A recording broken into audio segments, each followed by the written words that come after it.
हुजूर सल्लल्लाहु अलैहि वसल्लम की ज़िंदगी के पर अगर हमने गौर किया कि आका सल्लल्लाहु अलैहि वसल्लम का खाना कैसा था, पीना कैसा था, चलना कैसा था, बैठना कैसा था, बात करने का तरीका कैसा था, रिश्तेदारों के साथ आपने सलूक कैसे किया, खानदान वालों के साथ आपने बर्ताव कैसे किया, छोटे बच्चों के साथ आपकी शफकत कैसी थी, बड़ों के साथ आप अदब के साथ कैसे रहते थे, अपने पड़ोसी के साथ आप किस तरीके से रहते थे।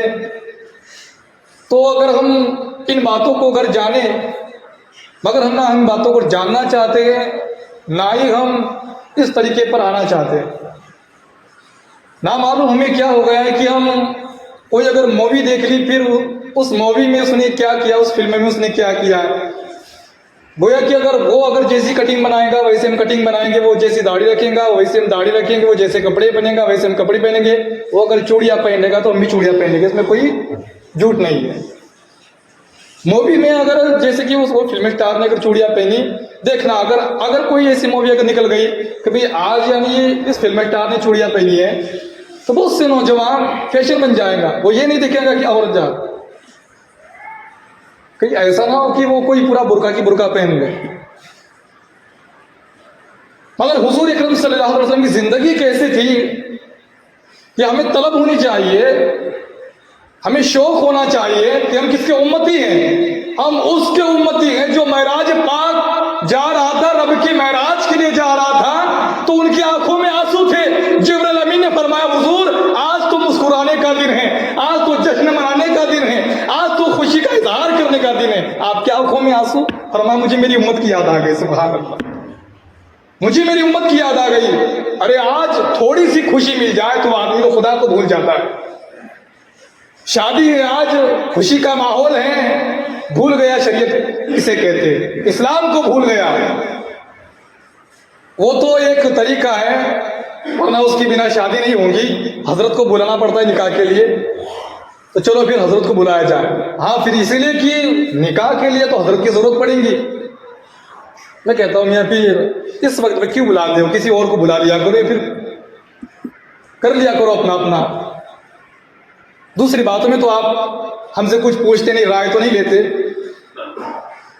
मगर ये बात आ गई कि हजरत के बगैर निकाह नहीं होगा, इजाब व कबूल कौन कराएगा? हमें तो पांच कलमे भी नहीं आते।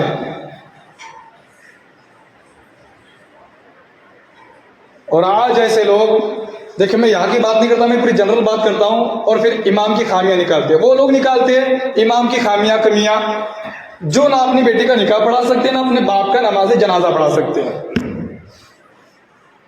हकीकत बात बता रहा हूं, क्योंकि मेरी तकरीर यूट्यूब पर भी जाती है। तो खाली ऐसा नहीं कि आप ये समझेंगे कि खाली हम ये बातें सुना रहे हैं, पूरी जनरल बात कह रहा हूं। इमाम अगर चला गया तो किसी की हिम्मत नहीं है कोई मगरिब की नमाज पढ़ा दे। सब एक दूसरे का मुंह ताकते हैं, यार मेरी तरफ ना इशारा हो जाए, कहीं मुझे ना आगे कर दिया जाए, डर लगा रहता है। देखिए हज़रात, हम कब तक पीछे रहेंगे, कब तक पीछे रहेंगे हम दीन के? कुछ कोशिश क्यों नहीं करते, हम कुछ मालूमात हासिल क्यों नहीं करते? अरे हम तो ऐसे लोग हैं कि इतने बेहतरीन, हमसे बड़ा कारागिर कोई नहीं, बड़ा मिस्त्री कोई नहीं, बड़ा काश्तकार कोई नहीं, क्या क्या नहीं हमने सीख लिया। जंगल के काम हमें आते, खेत के काम हमें आते, मकान के काम हमें आते। इन बातों में इतने माहिर हैं, इतना हुनर रखते हैं हम।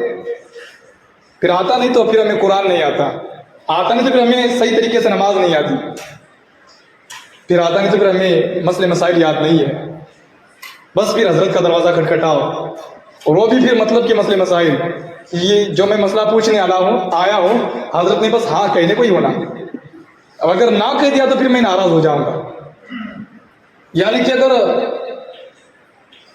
अगर कोई शादी हो रही है और वो जमाती है, तो फिर अगर कोई आ गया कि मसला पूछने के लिए, तो अगर वो पूछ रहा है कि हजरत फिर वो लोग ऐसे वैसे, हालांकि पार्टी अच्छी है, मगर वो जैसे कि जमाती लोग हैं तो क्या वहाँ रिश्ता कर सकते हैं? तो पूछने तो आया है, मगर मतलब ये लेकर आया कि हजरत अगर हाँ कह देंगे तो बड़ी बात बन जाएगी। मगर हजरत ने अगर ना कह दिया, हजरत क्या कहेगा? तो शरीयत और हदीसों में आया है। तो मेरे हर हजरात, हमारे अंदर जो तलब है ना, वो दीन के बारे में नहीं है, इल्म सीखने के बारे में नहीं है। जैसी तलब चाय की होती है ना, ऐसी नमाज के बारे में हो जाए ना तो बात ही कुछ और हो। फिर चाय की तलब हो, गुटखे की तलब हो, बीड़ी की तलब हो, ना मिले तो फिर आदमी, देखो मैं तो कुछ पीता नहीं मगर तजुर्बा रखता हूँ जरूर, अगर ना मिले तो फिर आदमी यार कुछ अलग ही महसूस करेगा कि नहीं यार, अगर कोई मोहब्बत में नहीं मिल रही है वो धानवा चला जाएगा, बिल्कुल जाएगा। नहीं है क्या, दुकानें बंद हैं, किसी गाड़ी देखेगा पैदल निकल जाएगा, नहीं यार तंबाकू के बिना तो नहीं जमता यार अपने को, बीड़ी के बिना नहीं जमता यार। वैसी तलब अगर नमाज के बारे में हो जाए, नहीं यार ईशा पढ़े बगैर मुझे नींद नहीं आती, सुभान अल्लाह, है ना, ईशा पढ़े बगैर मुझे नींद नहीं आती, ऐसी अगर तलब बन जाए, मगरिब पढ़े बिना मुझे खाना ही नहीं लगता, सुभान अल्लाह, फजर पढ़े बिना मेरा दिन अच्छा ही नहीं गुजरता, ये अगर तलब बन जाए तो बन सकती है। एक वाकया, बहुत शानदार वाकया मुझे भी याद आ गया।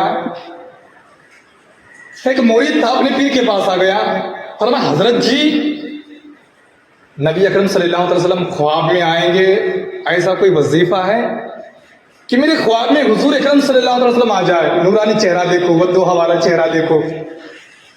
अब हर किसी की चाहत होती है मैं हुजूर को ख्वाब में देखूं, इसलिए कि जिसने ख्वाब में नबी करीम सल्लल्लाहु अलैहि वसल्लम को देखा उसने नबी को ही देखा, इसलिए कि शैतान हुजूर की शक्ल नहीं बना सकता, वो ख्वाब बड़ा सच्चा होता है। आ गए अपने मुर्शिद के पास, पीर के पास। हालांकि वो लोग भी थे ना, वो आंकड़ा वाले नहीं थे। आज का जो दौर है ना, हजरत जी ये बता दीजिए ना, या फिर हजरत जी कुछ ऐसा कह दिया तो फिर ये लगा देंगे, फलाना के तरह ढमका लगा देंगे, ऐसे नहीं थे वो लोग। वो लोग पूछते थे, उन्होंने पूछा कि हजरत जी ऐसा कुछ वजीफा है कि हुजूर सल्लल्लाहु अलैहि वसल्लम ख्वाब में आ जाए? फरमाया तू चाहता है? फरमाया हुजूर कौन ना चाहे, नबी ख्वाब में आए कौन ना चाहे, किसी की तमन्ना ना हो, मैं भी चाहता हूँ, आप भी सुनिए। मुर्शिद ने कहा ठीक है, शाम का खाना आज मेरे साथ खाना, सुभान अल्लाह, शाम का खाना मेरे साथ खाना। जी दोस्तों मैं वजीफा पूछने आया था, हजरत ने उठाया खाने की दावत दे दी, सुभान अल्लाह, वजीफा पूछने आया था, मुझे खाने की दावत दे दी, चलो फिर शाम का खाना। और फिर जो पीर साहब थे अपनी बीवी से कहा एक यानी 2 सालन अलग अलग तरीके से पकाना, मेरा सालन अलग पकाना, और जो मेरा मुरीद आ रहा है मेहमान बनकर उसका सालन अलग पकाना। और मैं ठीक है जी, लेकिन कहा कि जो मेरा मेहमान आएगा ना उसमें थोड़ी सी मिर्ची ज़्यादा डाल देना। बीवी भी देख कर हैरान है, मेहमान आ रहा है बेचारा, मिर्ची ज़्यादा डाल देना, नमक थोड़ा सा कम डालना, है ना, नमक कम डालना, मिर्ची ज़्यादा डाल देना, और मेरा खाना अच्छी तरीके से पकाना। बीवी हैरान है, ये मुर्शिद लोग भी कैसे रहते हैं ना। मुरीद आया बेचारा खाने के लिए, कहा कि देख ये प्लेट तेरी है, ये प्लेट मेरी है, ये पूरा बर्तन तुझे साफ करना है और ये बर्तन मुझे साफ करना है। फरमाया ठीक है हजरत जी। फरमाया रुक, पानी नहीं पीना है, पानी नहीं पीना, ना बीच में पानी पीना है, ना खाने के बाद पानी पीना है, सवेरे मेरे साथ खाना खाएगा तभी पानी पीना है। या अल्लाह मैं ये, चलो फिर ठीक है, हुजूर ख्वाब में आएंगे, सुभान अल्लाह। अब मालूम नहीं था, पहला निवाला लिया तो फिर तो बहुत तेज सब्जी थी, है ना, कानों से धुआं निकल गया, इतनी तेज सब्जी। मगर पीर ने कहा है हुजूर ख्वाब में आना है, और पीर ने कहा था कि पूरा बर्तन साफ करना है। वो खाते गया, आंखों से भी आंसू है, नाक से भी आंसू है, समझ गए होंगे आप, इतनी तेज सब्जी, और फिर पानी की तरफ हाथ बढ़ने लगा। पीर ने कहा ना, शर्त रखिए पानी नहीं पीना है, सवेरे का खाना खाएगा मेरे साथ तभी पानी पीना है। या अल्लाह ये कौन सा वजीफा है। मैंने कहा था कि हुजूर मेरे ख्वाब में आएंगे, कोई वजीफा बता दीजिए। हजरत ने दावत दे दी, और ऐसी दावत, उसने पूरा बर्तन साफ किया, घर पे गया, अब पानी की प्यास भी लगी, दिल चाह रहा कि यार पानी पी, चलो, मगर वो मुरीद भी था, सच्चा मुरीद था। पीर ने कहा है चलो आज पानी नहीं पीऊंगा। जी तो खूब कह रहा था, कभी मटकी की तरफ हाथ बढ़ते, कभी पानी को देखता, कभी जी तरसता कि यार पानी पी लूं, पानी पी लूं, पानी पी लूं। रात हो गई, ईशा पढ़ के सो गया। ईशा पढ़ के सोना था कि क्या देखता है ख्वाब में पानी का मटका है और पानी लेके पी रहा है, इतने में नींद खुल गई। फिर दोबारा सो गया, फिर दोबारा सोया, फिर जंगल में गया, बहुत बड़ी नहर है, एकदम ठंडा पानी है, पानी पी रहा है, फिर नींद खुल गई। तो फिर आया सवेरे, फरमाया हजरत जी, फरमाया क्या ख्वाब देखा? अरे क्या हजरत, कभी मटके देखे ख्वाब में, तो कभी नहर देखी, कभी समंदर देखा, कभी नदियां देखी, सारा पानी पानी देखा। फरमाया कि पानी की प्यास थी तो पानी देखा, हुजूर के इश्क की प्यास रही तो हुजूर दिख जाते, सुभान अल्लाह। पानी की प्यास थी ना, पानी की प्यास लेके सोया था, ख्वाब में कभी मटका नजर आया पानी का, कभी नदी नजर आई, कभी समंदर नजर आया। कसम खुदा खुदा की, अरे इश्क मुस्तफा की प्यास लेके सो जाता, मदीने वाले ख्वाब में आ जाते, मदीने वाले ख्वाब में आ। एक तो एक तरीका था मुझे समझाने का। सबकी चाहते में भी अल्लाह तबारक तआला को पालो, तलब किसकी है नमाज पढ़ने की, ख्वाहिश तो सबकी है जन्नत में जाओ, नमाज को आने को कोई तैयार नहीं है ना। मैं कहता हूं ना कि जन्नत में जाने का टिकट यहां से मिलता है। ये जो मस्जिद है ना, ये टिकट खाना है, टिकट घर है, ये यहां से टिकट मिलता है। बेशक नमाज जो है ये जन्नत की चाबी है, जन्नत की कुंजी है। तो बहरहाल हमें चाहिए कि हुजूर अकरम सल्लल्लाहु अलैहि वसल्लम की जिंदगी हमारे लिए बेहतरीन नमूना है, सिर्फ नमूना नहीं बेहतरीन नमूना है।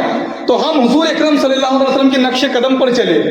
मेरे आका सल्लल्लाहु अलैहि वसल्लम का बचपन किस तरीके से गुजरा, मेरे हुजूर की जवानी किस तरीके से गुजरी, मेरे हुजूर का जो बुजुर्गी का आलम था वो किस तरीके से गुजरा, हमें इस पर गौर करना चाहिए। वरना फिर बहाने तो हमारे पास बहुत है, जाने दो जी बच्चा है बचपन निकल गया, जाने दो जी यार जवान है बेचारा घूमने दो जवानी निकल गई, नहीं यार जाने दो बुजुर्गी में कुछ काम नहीं होता, बुढ़ापा भी निकल गया, ऐसा करते करते पूरा जनाजा ही निकल गया। इस तरीके से हमारी जिंदगी गुजर जाती है अल्हम्दुलिल्लाह। मगर वो लोग भी क्या लोग थे कि अपने बच्चों को जब पालते थे, कसम खुदा की निवालों के साथ साथ सीरत मुस्तफ़ा के निवाले भी खिलाते थे। वो खाली वो बोटी नहीं खिलाते थे, पानी का घूंट नहीं, वो इसकी जान भी पिलाते थे अपने बच्चों को। बच्चा थोड़ा सा रहता था, वो माँ खाली छाती का दूध नहीं पिलाती थी, मगर जब अगर वो दूध पिलाती थी, वो दूध के साथ साथ वो ईमान का जज्बा भी पिलाती थी। कसम खुदा की हज़रत फातिमा ज़हरा ने हसनैन करीमैन को खाली दूध नहीं पिलाया, ईमान का वो जज्बा पिलाया कि वो दूध का हक करबला की सरजमीन पर अदा कर दिया। वो बाप जो पसीना टपका रहा है, मगर अगर मेहनत अगर बच्चों की परवरिश में अगर कर ले तो मुसलमानों यही वो वक्त होता है अपने बच्चों को सही राह पर लगाने का। मगर वक्त निकलते जा रहा है, ना हम अपने बच्चों को सही राह पर लगा रहे हैं।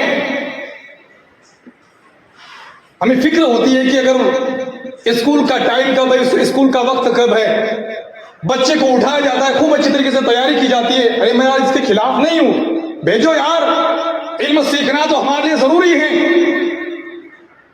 कसम खुदा की बनो, ऊंची ऊंची डिग्री हासिल करो, मगर उसी के साथ साथ इस दीनी तालीम पर भी गौर किया जाए। तुम्हारा बच्चा अगर इंजीनियर बनता है, कसम खुदा की फख्र मुझे भी होगा। मेरी कौम का एक नौजवान इंजीनियर बन गया, मेरी कौम का नौजवान आईपीएस बन गया, मेरी कौम का नौजवान एसीपी बन गया, कसम खुदा की इससे ज्यादा भी खुशी होंगी मेरे कौम का नौजवान हाफिज भी बन गया और साथ ही साथ इंजीनियर की डिग्री भी हासिल कर ली। मेरा नौजवान यानी डॉक्टर की भी डिग्री हासिल की, आलिम व फाजिल की डिग्री भी हासिल की है। दोनों डिग्री हासिल की जा सकती है, मगर हम अपने बच्चों को मदरसे में भेजने को तैयार नहीं है। स्कूल के लिए हम बड़े जिम्मेदार बनते हैं और फिर मदरसे का वक्त हो तो फिर ऐसे मुख्तसर बच्चे आते हैं। कभी कभी शर्म आती है, कोई नया आदमी आ जाए तो कहेगा कि हजरत ये 2-4 बच्चों को लेकर बैठे हैं आप, इस तरीके से शर्म महसूस होती है। कभी कभी बच्चों को कहा जाता है कि जाओ सारे बच्चों को बुला कर लाओ। अब माहौल तो ये बन गया है कि उनको भेजना भी गलत है, और 2-4 बच्चों को भेजा जाता है तो फिर शाम को तक इंतजार करो, वो बच्चे आने वाले नहीं है। यानी वो भी समझते हैं कि अब हमको भी छुट्टी मिल गई है। हजरात, हमें इस पर बहुत ही गौर फिक्र करना चाहिए कि हमारा बच्चा कायदा लेने के बजाय हाथ में वो पत्ता ले रहा है, जिसके हाथ में नूरानी कायदा होना था, आज उसके हाथ में जहन्नम का सामान आ रहा है। फिर वही बच्चा फिर जब जवान हो जाता है, नौजवान बन जाता है, अरे जो बचपन में ना सुधरा वो जवानी में क्या सुधरेगा, वो क्या तुम्हारी बात सुनेगा, अब वो तुमको सुनाएगा। असल गलतियां इसमें हमारी है। कहते हैं ना कि बुढ़ापे में औलाद नहीं खिलाती, बुढ़ापे में तो हमारे दिए हुए अखलाक निवाले खिलाते हैं, है ना। जो हमने जो संस्कार दिए ना, वो संस्कार हमें खाना खिलाते हैं। किसने कहा कि औलाद खिलाती है? औलाद तो सबको होती है, औलाद नहीं खिलाती। जो हमने तरबियत दी है वो तरबियत हमारी ताज़ीम करती है। जो तरबियत हमको दी है ना, वो तरबियत हमें निवाले खिलाती है, वो तरबियत हमारे हाथ पाँव दबाती है। लोग तावीज़ देने के लिए आ जाते हैं। अरे तूने तरबियत कैसे की? जब वो छोटा था तब उस पर गौर नहीं किया, उसके ऊपर ध्यान न दिया। तो हुजूर अकरम सल्लल्लाहु अलैहि वसल्लम का बचपन किस तरीके से गुजरा? इतना तो वक्त नहीं मेरे पास कि मैं पूरी सीरत बयान करके रख दूं। मेरे आका सल्लल्लाहु अलैहि वसल्लम की जिंदगी हमारे लिए एक बेहतरीन नमूना है। तो हुजूर अकरम सल्लल्लाहु अलैहि वसल्लम, अरे जब मेरे आका सल्लल्लाहु अलैहि वसल्लम इस दुनिया पानी में जब तशरीफ लाए, आप अपने मादर के शिकम में हैं और सर से आपके वालिद गिरामी का साया उड़ जाता है। हजरत अब्दुल्ला रज़ियल्लाहु ताला अन्हु, इनका विसाले पाक हो जाता है। अभी हुजूर मादर शिकम से इस दुनिया में तशरीफ नहीं लाए, पेट में ही हैं कि वालिद गिरामी का साया उड़ गया। हालांकि अल्लाह तबारक व तआला ने फरमाया, ऐ महबूब तू मेरा महबूब है, तू मेरा हबीब है। और बेशक परवरिश तो अल्लाह तबारक व तआला ने की है। यतीम नहीं, वो यतीमों का सहारा देने वाला था। सुभान अल्लाह। और फिर वही बचपन मक्के के बजाय, यानी 4 साढ़े 4 साल की जिंदगी है। बनु साद एक कबीला था, एक छोटा सा गांव था जहां एक कबीला था। उस हजरत हलीमा सादिया रज़ियल्लाहु ताला अन्हा के घर आपका बचपन गुजर रहा है। हुजूर अकरम सल्लल्लाहु ताला अलैहि वसल्लम अल्हम्दुलिल्लाह बचपन इस तरीके से गुजार रहे हैं कि हलीमा सादिया फरमाती हैं कि मैंने अपने बेटे मोहम्मद अरबी सल्लल्लाहु ताला अलैहि वसल्लम को देखा कि आका सल्लल्लाहु ताला अलैहि वसल्लम जब देख रहे हैं कि मेरे भाई बहन कहाँ जा रहे हैं, सवेरे सवेरे सवाल करते हैं, अम्मी जान बताना मेरे भाई बहन सवेरे सवेरे जाते कहाँ हैं? फरमाया बेटा बकरियां चराने के लिए जाते हैं। फरमाया भाई बहन जाते हैं और मैं घर पे रहूं, मैं भी उनके साथ जाना चाहता हूं। अल्हम्दुलिल्लाह। मगर कोई ये ना समझे कि मेरे हुजूर बकरियां चराने वाले हैं। आका सल्लल्लाहु अलैहि वसल्लम बकरियां चराने के लिए जब आगे बढ़ते हैं, एक भी बकरी आगे बढ़ने को तैयार नहीं। हजरत हलीमा सादिया फरमाती हैं ये बकरियां आगे नहीं बढ़ेंगी, इसलिए कि आज मोहम्मद अरबी सल्लल्लाहु अलैहि वसल्लम जा रहे हैं और बकरी मेरे बेटे मोहम्मद सल्लल्लाहु अलैहि वसल्लम के आगे आगे नहीं चलेंगी। बेटा मोहम्मद अरबी सल्लल्लाहु अलैहि वसल्लम तुम्हें आगे होना पड़ेगा, बकरियां तुम्हारे पीछे पीछे चलेंगी। हुजूर अकरम सल्लल्लाहु अलैहि वसल्लम आगे जाते हैं, आगे आगे चल रहे, बकरियां पीछे पीछे हैं और भाई बहन के साथ आप भी बकरियां चरा रहे हैं। आने के बाद कहा जाता है अम्मी जान बहुत ही ताज्जुब आज हमने देखा। फरमा बेटा क्या देखा? अरे अम्मी जान, यानी जब हम बकरियां चराते थे तो एक दरख्त के नीचे बैठते थे। जिस दरख्त के नीचे हम बैठते थे ना, तो फिर साया रहता था, तो उस साये में हम बैठते थे। मगर अब जैसे ही दिन पलटता था वो साया भी पीछे हो जाता था, फिर हमें पीछे जाना पड़ता था।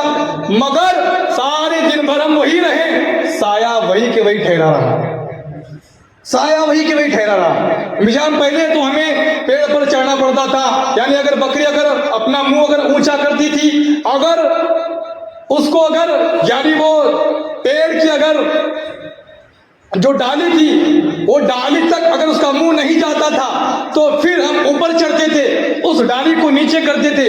मगर आज क्या देखा कि डाली खुद ब खुद नीचे आ रही है और बकरियां आराम के साथ चारा चल रही है और पत्तियां खा रही है।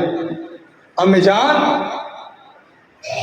और इससे बड़ा ताज्जुब है कि रोज हम बकरियों की देखभाल करते थे, आज भेड़िया हमारी बकरियों की देखभाल कर रहे थे। भेड़िया हमारी बकरियों की देखभाल कर रहे थे, क्योंकि आज मोहम्मद अरबी सल्लल्लाहु अलैहि वसल्लम आ रहे हैं।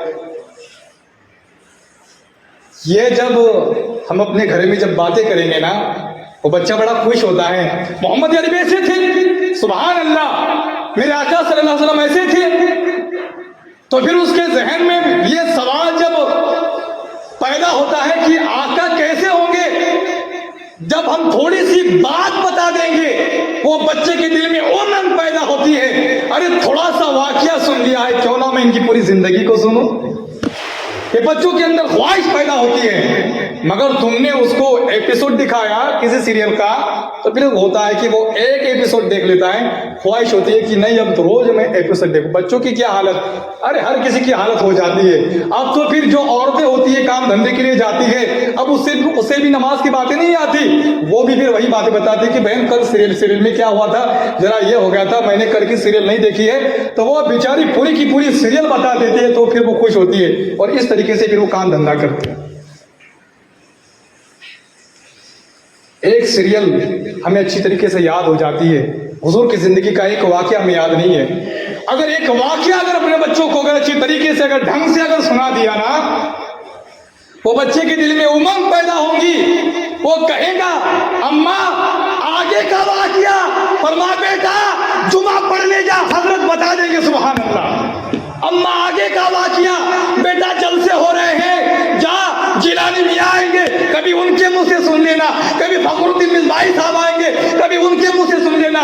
बच्चा जाएगा और फिर जो थोड़ा सा इल्म उसने हासिल किया था, तलब बढ़ेंगी, चाहत बढ़ेंगी, जलसे में जाएगा, तकरीर सुनेगा, जुमा को आएगा, तकरीर सुनेगा, तकरीर सुनते सुनते सुनते बच्चा नमाजी बन जाएगा। बहुत ही आसान तरीका है बच्चों को सुधारने का, बहुत ही आसान तरीका है बच्चों को बिगाड़ने का। बच्चा जब घर पे है, नहीं मान रहा है, ठीक है मोबाइल लगा दिया, कोई कार्टून लगा दिया, कोई सीरियल लगा दी, अब बच्चा मोबाइल छोड़ने को तैयार नहीं है।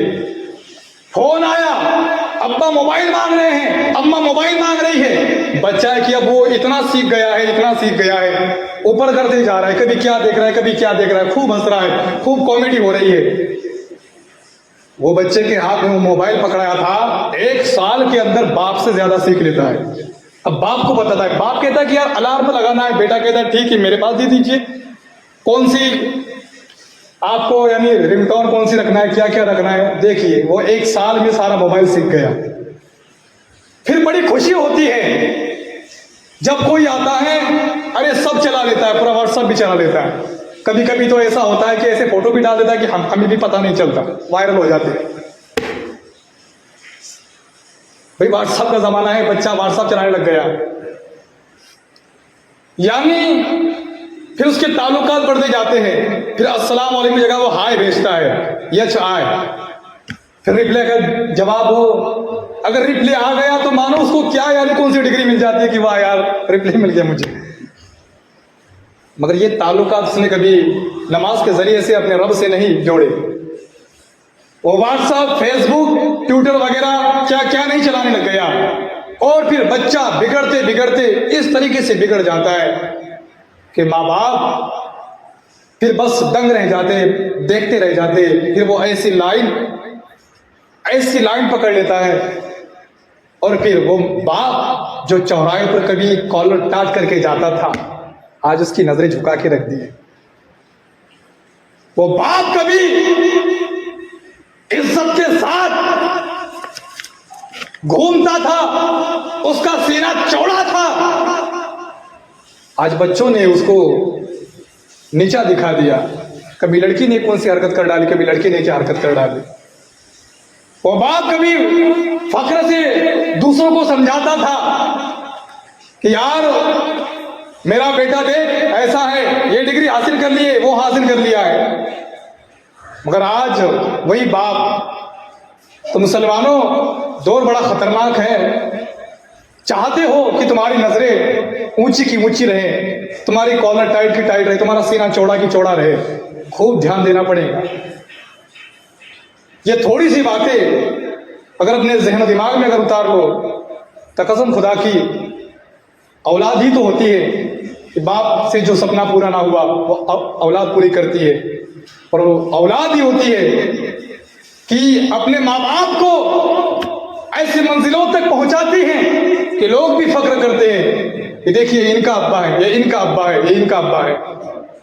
और ना कोई ऐसी औलादें निकल जाती है कि माँ बाप को डर लगता है कहीं वो घर पे ना आ जाए।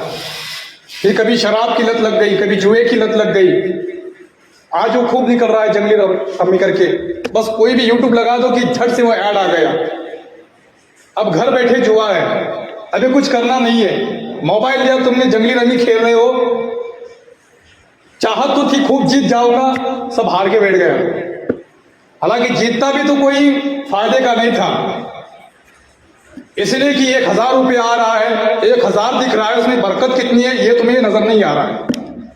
मेहनत की कमाई का अगर 10 रुपया भी मिल गया तो है वो भले से 10 रुपये, मगर उसमें बरकत कितनी है ये तुम्हें नजर नहीं आ रहा है। 1000 अगर तुम्हें जुए या सट्टे में अगर तुम्हें मिल गए, 1000 का अगर तुमने बाजार भी कर लिया, बाजार हो जाएगा, मगर उस बाजार में ना बरकत रहेंगी। इसी के साथ साथ जो हराम की कमाई होती है ना, वो कमजोर कर देती है।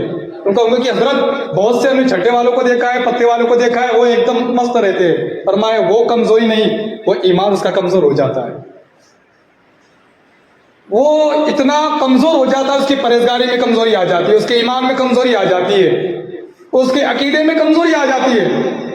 फिर वो रात और दिन पत्ता खेलने वाला जो पहले कभी नमाज पढ़ता था, आज अगर उसके पास जाकर कहो कि यार नमाज को चलाकर, अब वो आएगा नहीं, बल्कि ऐसा जवाब देगा, ऐसा जवाब देने की कोशिश करेगा कि ये दोबारा मेरे पास नहीं आए।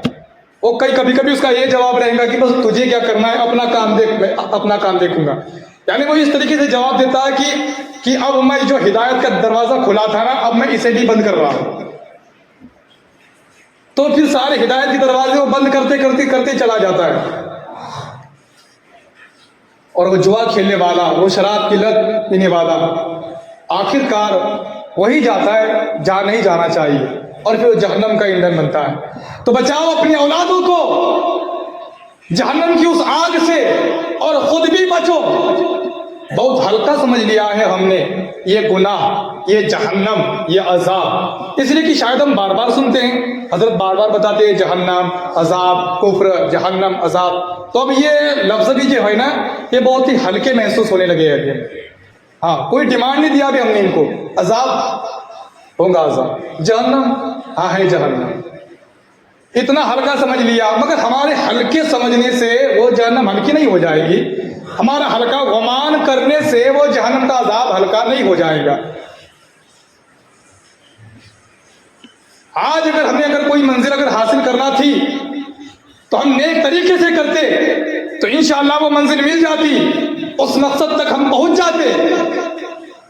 मगर हमने गलत तरीके से उस मंजिल को पाना चाहा। किसी किसी को मंजिल तो मिल जाती है, मगर ईमान से हाथ धो बैठा है।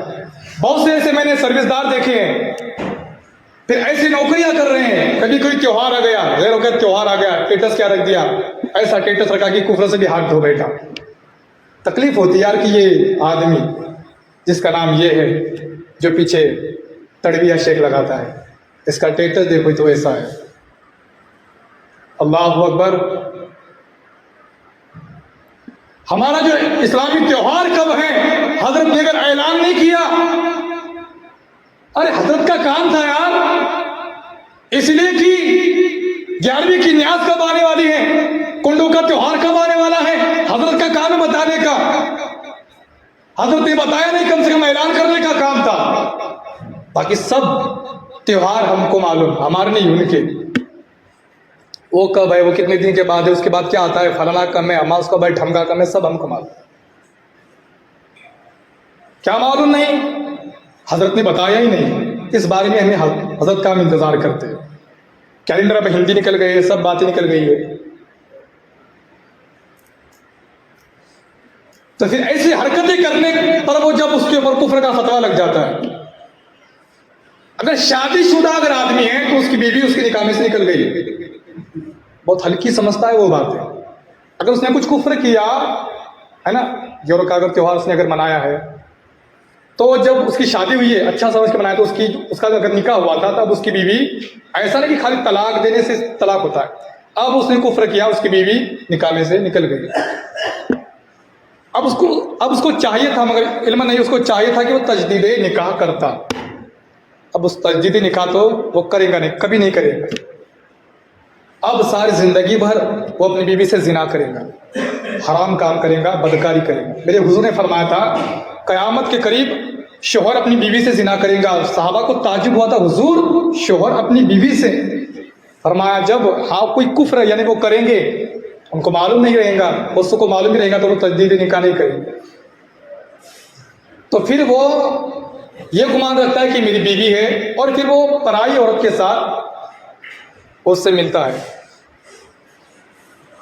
और फिर हमने इन बातों को हमने हल्का समझ लिया है। कुफ्र क्या है? बहुत ही हल्का है, कर लेंगे, धूम मस्ती मचा लेंगे। एक दिन का गुनाह किया था, बल्कि एक पल का गुनाह किया था और सारी जिंदगी भर हमने उसकी सजा पाई है। तरस जाते कुफ्फार त्योहारों के लिए, तो खुशनसीब है मुसलमान जो हर जुमा को ईद मनाता है। हज़रात गिरामी, यही बात है अगर मसले मसाइल अगर बता दिए जाए, किसी को रोका जाए कि यार ये मत कर, वो मत कर, ये मत कर, वो मत कर, मगर हम जो है ना ये छोड़ने को तैयार नहीं है। कोई कहता है कि नहीं मैं जहाँ काम धंधा कर रहा हूँ, जहाँ मैं नौकरी कर रहा हूँ ना, हजरत वहाँ के हालात ऐसे, वहाँ के हालात वैसे, वहाँ के हालात वैसे।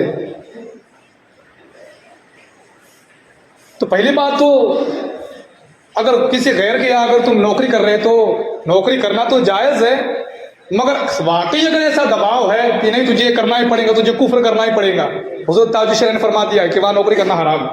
मगर मैं नहीं समझता कि हर जगह खाली ऐसा ही होगा।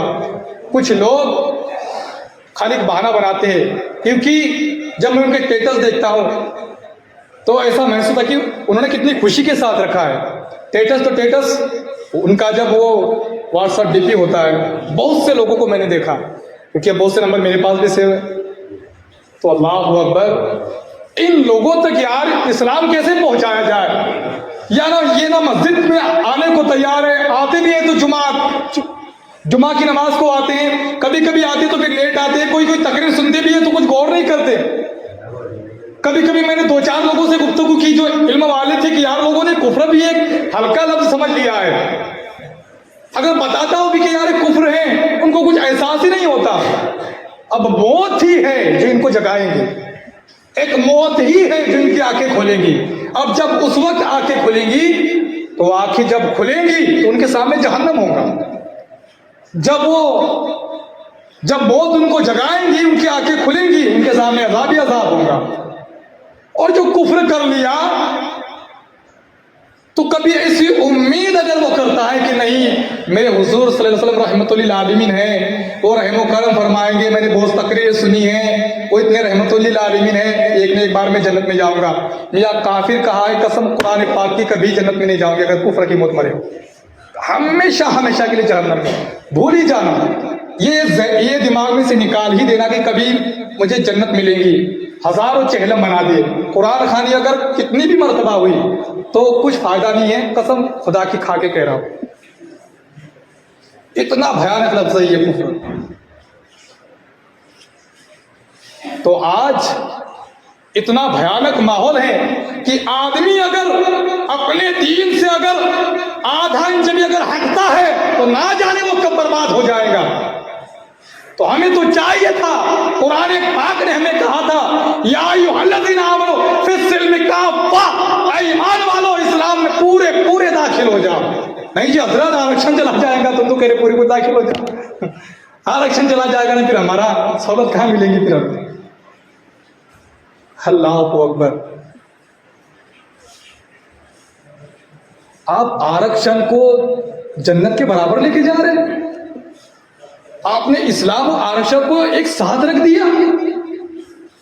कसम खुदा की मेरे हुजूर से जब कहा गया कुफ्फार आए, अबू तालिब अपने भतीजे से कह दीजिए कि अगर वो दीन की दावत दे रहे तो ठीक, मगर जरा अच्छी तरीके से दे, वो हमारे पुतों को बुरा भला ना कहे। अगर वो चाहते हैं कि उनको बहुत बड़ी धन दौलत दी जाए तो हम देने के लिए तैयार है, उनको अगर सरदारी दी जाए हम देने के लिए तैयार है। अगर वो चाहते हैं किसी खूबसूरत लड़की से अगर निकाह कर दिया जाए, शादी कर दिया जाए, हम लड़कियों की लाइन लगा देंगे। वो क्या चाहते हैं, हम मुंह मांगे रकम देंगे। हमारा बेटा मोहम्मद नबी सल्लल्लाहु अलैहि वसल्लम कुफारों ने क्या कहा तुमने सुना? और मैं बाबू अगर मैं एक हाथ में अगर चांद दूसरे हाथ में सूरज भी ला के रख देना, फिर भी मैं जो हक बात है वो कह के रहूंगा। क्या मतलब? चांद और सूरज, एक हाथ में चांद दूसरे हाथ में सूरज ला के रख दे, यानी ये दुनिया की दौलत। अरे अगर उन्हें चांद तारे भी अगर तोड़ के रख दिए लो, तो मैं हक जो बात है वही कहूंगा। मैं अपनी तबलीग से बाज नहीं आऊंगा, मैं दीन की दावत देते रहूंगा जिस तरीके से दीन की दावत देना। अल्लाह अकबर। तो हज़रात गिरामी, थोड़ा सा इस पर भी समझे, मैं क्यों समझा रहा हूँ। मुझे भी तो फिक्र है ना आपकी, मैं भी तो चाहता हूँ कि यार जो बिरादरी है, जो समाज है, वो अच्छी तरीके से इस्लाम में पूरे तरीके से दाखिल हो जाए, वो अच्छी तरीके से शरीयत को समझने लग जाए। मगर आप फिसलते जा रहे हैं, आप फिसलते जा रहे हैं। अरे आदमी तो कीचड़ में फिसलता था, ये सुना था, ये देखा था। ये तो दौलत पे फिसल रहा है, ये तो थोड़ी सी सहूलत पे फिसल रहा है। अगर कीचड़ होता था तो आदमी फिसलने का डर रहता तो बड़ा संभल के चलता था, कहीं कीचड़ ना लग जाए। आज ये दौलत पे जब कदम रख रहा है तो ऐसा फिसल रहा है वो खुद भी नहीं समझ रहा। कीचड़ पे किस तरीके से चलना है वो हुनर है हमारे पास, मगर इस दुनिया की दौलत पर किस तरीके से चलना है। बुजुर्गों ने क्या खूब कहा है, अरे दुनिया की जो दौलत है ना उसको इस तरीके से कि भाई जैसे कि कश्ती जो रहती है तो कश्ती पानी के बिना नहीं चल सकती, और जो हमारी जिंदगी है वो दुनिया की दौलत के बिना नहीं चल सकती। तो कश्ती और पानी और हम और दुनिया की दौलत ये एक तरीके से है, मगर कश्ती की मोहब्बत देखिए, वो कश्ती पानी से दूर भी नहीं है, और अगर पानी अगर उसके अंदर अगर आ जाए तो वो डूब जाती है, तो ऊपर चलती है, ना कि पानी को अपने अंदर ले लेती है। जिस दिन कश्ती ने पानी को अपने अंदर ले लिया वो कश्ती डूब गई। जिस दिन आदमी ने दुनिया की मोहब्बत को अपने अंदर डाल लिया, समझे वो डूब गया, वो बर्बाद हो गया। और बर्बादी तो हो रहा है, और दुनिया की बर्बादी और उसको अपनी आखिरत की बर्बादी, उसको दुनिया की कामयाबी नजर आती है। और वही फिर कामयाब इंसान जो अपने आप को समझता है कि मैं बहुत बड़ा कामयाब हो गया, आखिरकार वही जो कामयाबी समझने वाला और उस कामयाबी पर ना जाने कैसे कैसे फितने पैदा करने वाला और अपने इस्लाम को छोड़कर दूसरे मज़ाहिब की तरफ मुड़ने वाला, आखिर वो दुनिया में तो उसके गुमान के हिसाब से कामयाब तो हो जाता है, मगर आखिरत में जो कामयाबी मिलने वाली थी अब वो कामयाबी भी गई। अब ना दुनिया वाले उसको चहलम के जरिए से कामयाब बना सकते हैं, ना कुरान खाने के तरीके से उसे कामयाब बना सकते हैं, ना ही उसके नाम का कोई इशारे सवाब देकर उसको कामयाब बना सकते हैं। हाँ, अगर ईमान वाला था और अगर गुनाहगार था, ईमान अगर मौजूद था तो तब तो ठीक है, मगर ईमान ही जब चला गया तो अब सारे इशारे सवाब का दरवाजा बंद हो गया, अब कुछ हासिल होने वाला नहीं है।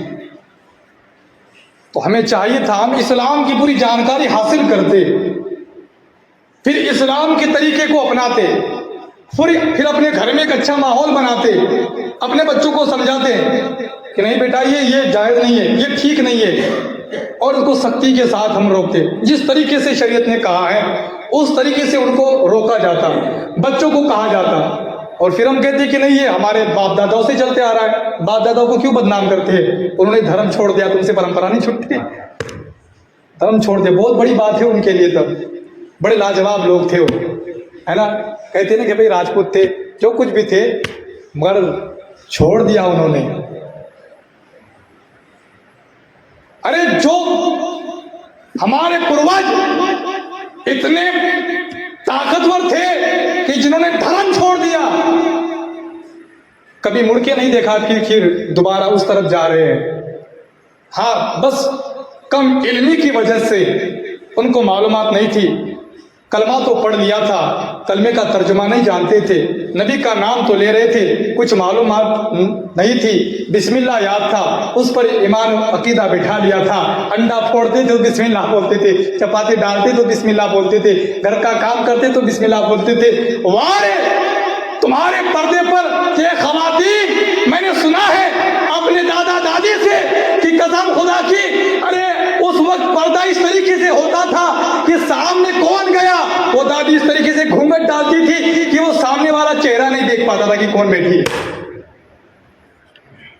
बुर्खा नहीं था मगर पर्दा जरूर था, नकाब नहीं था मगर पर्दा जरूर था, इल्म नहीं था मगर शर्म थी, नॉलेज नहीं था मगर हया बहुत थी, मालूमात बहुत कम थी, ईमान बड़ा पक्का था, है ना। मस्जिदें नहीं थी, मट्टी के घरों में नमाज अदा होती थी, सुभान अल्लाह। ईमान नहीं था, किसी को आगे कर देते थे, नमाज हो जाती थी, सुभान अल्लाह। अल्हम्दुलिल्लाह, फातिहा देने वाला अगर बड़ी मुश्किल से मिल जाता, वो औरतें अपने घरों में फातिहा का एहतमाम करती थी, कसम खुदा की, इतनी इज्जत के साथ, इतने अहमियत के साथ वो फातिहा दिलाती थी। फिर कोई बात मालूम हो जाती थी इस्लाम की, ये हमारा इस्लाम है, ये हमारा मजहब है, फिर उस पर मर मिटती थी, ये हमारा दीन था।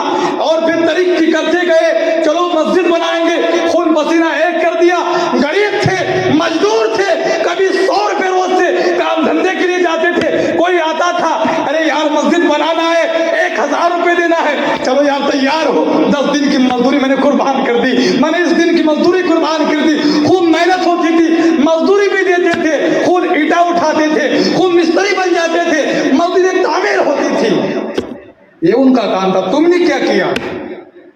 ऐसे थे वो। नौजवानों से मेरी गुफ्तगी हो खास हो रही, तुमने क्या किया? हमने तो वही किया कि हजरत, अगर मस्जिद के लिए अगर किसने अगर चंदा मांगा तो फिर हमें वो 10 का नोट भी 100 का नोट लगने लगता है।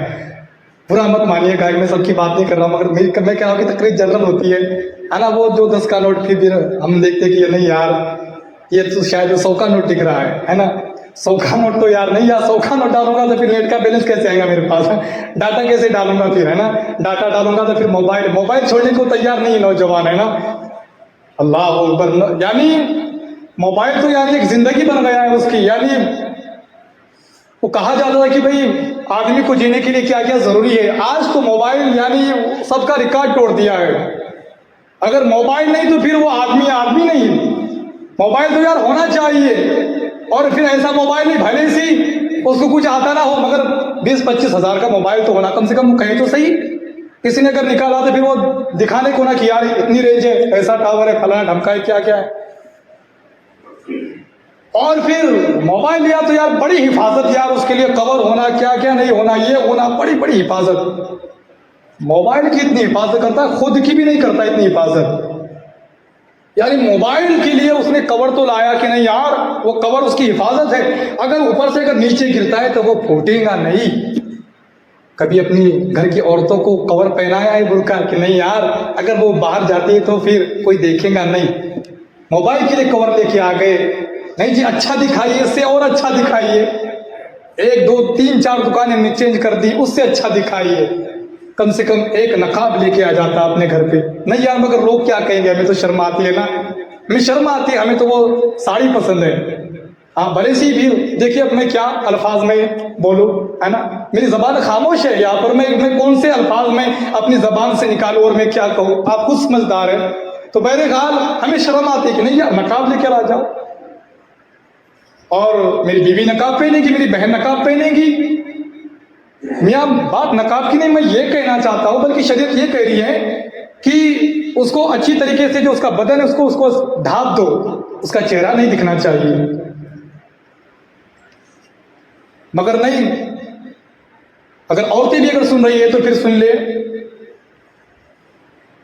वो अपने शौहर के लिए कभी यानी तैयार, यानी कुछ ऐसा नहीं करेंगी, मगर हाँ कहीं अगर शादी फंक्शन में जाना है तो फिर ऐसे तो वैसे ही बैठी थी, और कहीं अगर जाना हो तो खूब तैयारी, इतनी तैयारी करेंगी। एक बार का वाकया है, एक रिक्शा वाला है, जब एक औरत को घूर घूर के देखने लगा तो आदमी तो फिर बड़ा, जब उसकी बीवी को देख रहा है तो उसको बड़ा गुस्सा आएगा। उसने उस रिक्शा वाले को पकड़ा, मैं क्या देख रहा, मैं कब से देख रहा हूँ, तेरी नजर किस तरफ है? फरमाया जी आपने बीवी ने फिर मेकअप किस लिए किया है? हाँ हमारे लिए तो किया है ना। अरे जब आपके लिए करती तो घर में करती, अब वो मेकअप करके बाहर निकली है तो बाहर वालों के लिए मेकअप किया होगा ना। तो या हमारे ऊपर यानी आप किस किस को बोलेंगे? चलो आपकी नजर मेरे ऊपर पड़ गई कि यार रिक्शा वाले को मैं कब से देख रहा हूं, अब तूने मुझे देखा तो ये बड़ी जान पे आ गई। सैकड़ों लोग हैं यहाँ पर, इतने सारे लोग हैं, किस किस को देखेगा तू? सैकड़ों लोगों को मत देख, हजारों लोगों को मत देख, अपनी बीवी को देख। उसको कह अगर घर से बाहर निकल रही है ना तो कम से कम इज्जत के साथ निकलना। घर से बाहर निकल रही है ना तो अच्छी तरीके से निकलना, पर्दे का ख्याल रखना, है ना, इस तरीके से निकलना। इसलिए कि हज़रात गिरामी इन बातों पर ज्यादातर तकरीरें नहीं होती है और फिर हम इन बातों को बहुत ही हल्का समझ लेते हैं। मगर इन बातों ने आज के दौर में जो खुराफातें, जो बर्बादियां मचाई है ना, इन्हीं बातों की वजह से आज जो बर्बादियां मच रही है, जो खुराफातें मच रही है, जो बेहयाई आई है। हाँ तो ये घर में ये जो बेहयाई जो आई, ये घर में किस वजह से आई? मोबाइल की वजह से आई। ये घर में जो बेहयाई आई ये टीवी की वजह से आई। पासवर्ड ऐसा रख दिया कि कोई खोल ही नहीं सकता मियाँ। अब तो ऐसा निकल गया कि वो अगर यानी उंगली रखेगा तो उससे ही खुलेगा। अब कोई बता ही नहीं सकता कि इसके मोबाइल में क्या है। अभी इसका क्योंकि पासवर्ड अब उसे ही मालूम है, तो पासवर्ड लगाया क्यों तूने? आम कर देना उसे, घर के सब लोगों को बता पासवर्ड क्या है। अब पासवर्ड इसीलिए शायद लगाया है कि कोई देख ना सके कि अंदर क्या खुराफातें मचाई है। तो बहरहाल मोबाइल अगर लिया है तो उसको अच्छी तरीके से इस्तेमाल भी करो।